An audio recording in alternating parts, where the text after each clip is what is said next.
There's a new sense of logic. After inquiries of the 1970s, astrometrics show larger galaxies and their outer splines turning at a faster rate than normal. The reason to challenge existing models of general relativity is wholly based on the fact that where matter exists, then gravity is present. Exact computed examples of particular galaxies do not exist in the literature. Our system of yards and meters and radiuses show galaxies have not been proven or even been related well to metrics for the mass of our universe. The constant big G is the constant previously known by Newton as the force of gravity. Minimal math was interpreted to mean that the force of attraction could be stated as a law that quantity mass times A times B is divisible by the square of the radius between them. This had already established everything about gravity except to explain its lens effect, which was as light passed through or near matter. When passing through matter, lensing showed the emerging light was not slowed down, or it reestablishes its original speed after exiting a lens. This seemed illogical to those who did not do the math to show that light did not slow down inside the lens. Until Einstein's dual theories of both relativity and two-dimensional static space was followed by his revision called general relativity, where lensing and bending was an effect that was impressed on space by matter. And it was relative to the speed of the matter, that is, the relative speed of matter to the speed of light. Well, I like examples because they're considered redundant in old school manipulation of concepts. I use coordinates. That is kind of borrowing to create a debt that an author can later modify and claim victory. To be a student should never be like that. Although I have the thought that once you are established as a professional, those concerns become as much a concern as a cloudy day on a Monday. So for my example, let's take a natural log, for instance. It's an important shorthand. It's used time and again and attributed to Newton, actually, and his times. ln, pronounced ln, is the inverse natural log. It's what's used with the number 2.7182. The ln of 0.631618 is minus 0.45947. A ln number must always be negative. It's the way E is used. The inverse cosine of 0.6316189 is 50.83. And that is the slope of the Great Pyramid at Giza. 51 degrees, 50 minutes, or 51.8 degrees is measured on the Great Pyramid. The error there is very small, actually, although one might say you're off by exactly 1 degree. That's not so. If you look at the pyramid from an oblique angle, which is normally seen from a distance, you see the edges of the pyramid, and those edges form a different angle than the faces of the pyramid.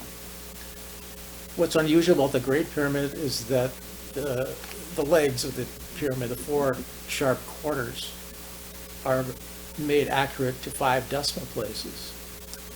Now, when they're measured at the base of the angle of each vertex, that's one angle. Those angles and the top angle add together to make 90 degrees, and then the 90-degree angle at the center of the pyramid, at the center of the base, is added to make a total of 180 degrees.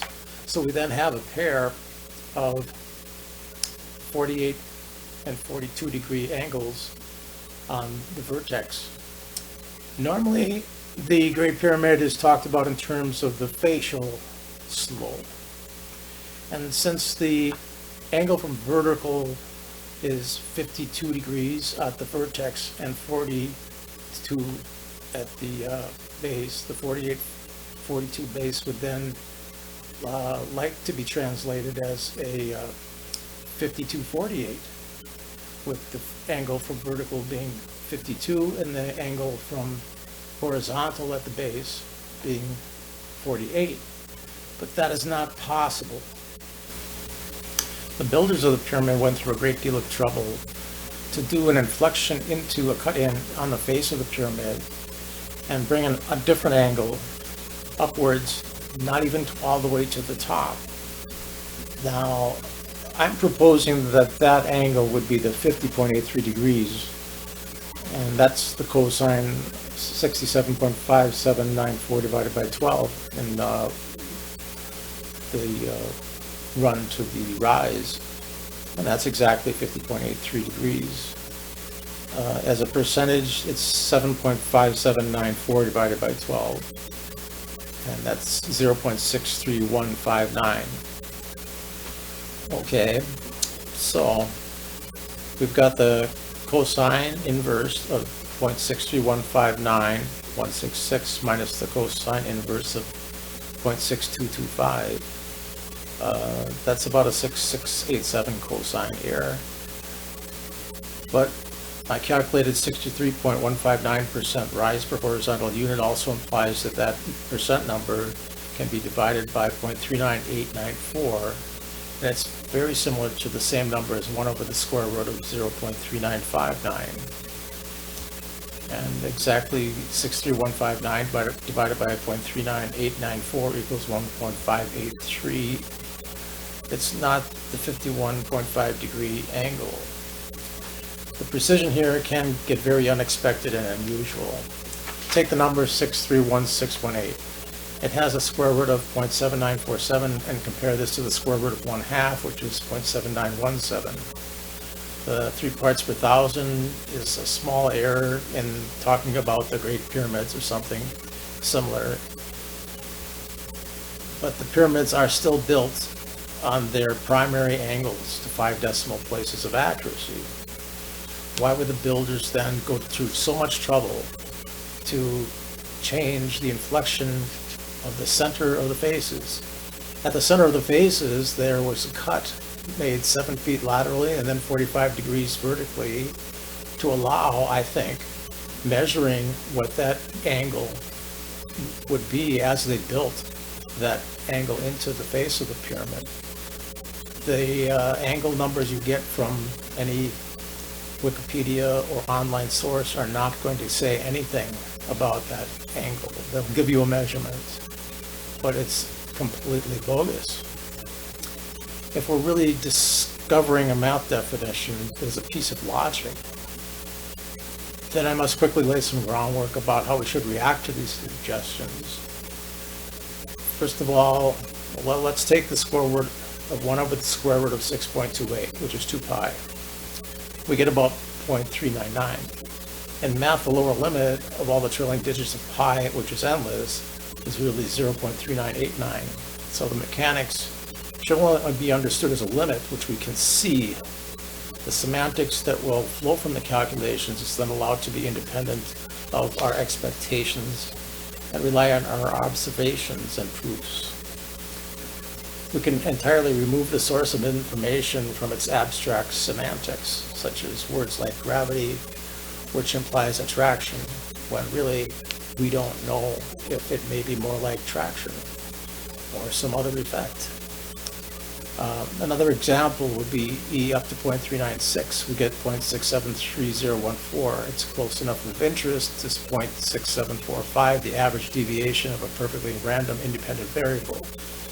And these numbers, they may have bearing on what gravity turns out in the end to be. Again, I'm saying that the square root of the quantity of the square root of 1 divided by 2 pi will get 0.631618. That square root of 0.631618 is 0.79474, and that times 0.63618 is 0.500000, as accurate as the Great Pyramid angles. For comparison to general relativity, the only thing that is a root of 0.7947 is 0.891. It's just a square root. It has no symbolic significance, as I think possibly the builders of the pyramid were being very intentionally and trying to encode to tell us something about squareness, and its relationship is not straightforward to gravity, to the Earth, and to planets, and to mass.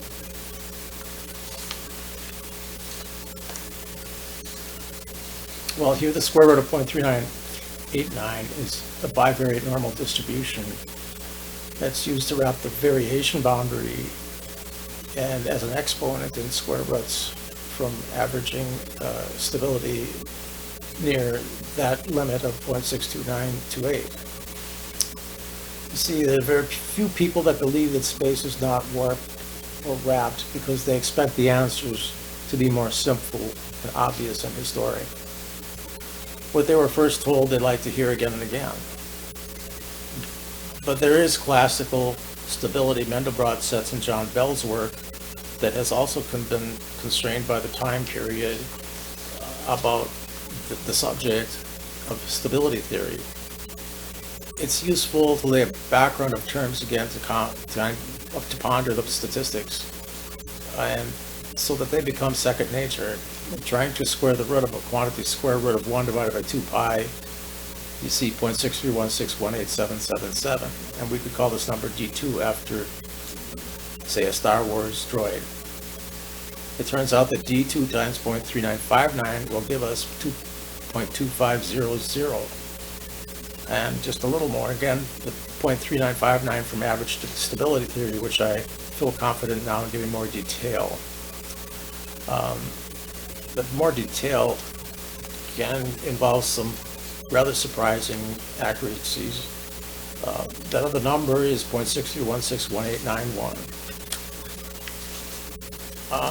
The real source of confusion here is that a bivariate or target-like deviation from the center point, which is two-dimensional or one-dimensional scattering, there is no exponentiation or other manipulation of the x variable as an exponent, a Lon number, which is needed. This has been used for centuries on howitzers and rifles. I see no reason that we should give up what we already seem to know and are rediscovering by the collection of galaxies as they cluster in different groups and types and rotational velocities, to continue publishing. And the publish and perish of the times of the 1930s just does not relate well to the mathematics that we can discover today.